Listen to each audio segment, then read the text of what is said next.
শীতের সকাল, কুয়াশাচ্ছন্ন দিন, দেখা মেলেনি সূর্যের। তার মাঝেও আনন্দের উষ্ণতা ছড়িয়েছে শিক্ষার্থীরা।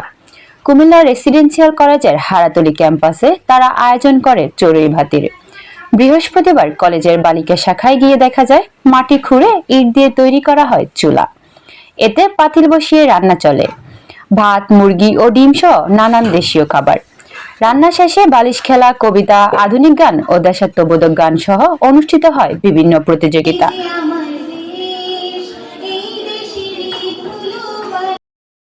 ছিল কেক কাটা, আলোচনা সভা ও পুরস্কার বিতরণী। অনুষ্ঠানের উদ্বোধন করেন কুমিল্লা বিশ্ববিদ্যালয়ের ট্রেজারার ডক্টর মোহাম্মদ সোলাইমান। ধর্মেরই বিশ্বাস করো না কেন, প্রতিটা ধর্মই প্রত্যেকে সুশৃঙ্খল জীবনযাপন করতে উদ্বুদ্ধ করে। তোমরা দয়া করে একাডেমিক কাজ ছাড়া অন্তত ইউনিভার্সিটি লেভেলে পড়াশোনা পর্যন্ত না যাওয়া পর্যন্ত তোমরা মোবাইলটা থেকে দূরে থাকবা। আমাদের মাধ্যমে আমাদের আবু সাইদ মুক্তদের সেই নতুন সোনার বাংলা আমরা উপহার পাবো।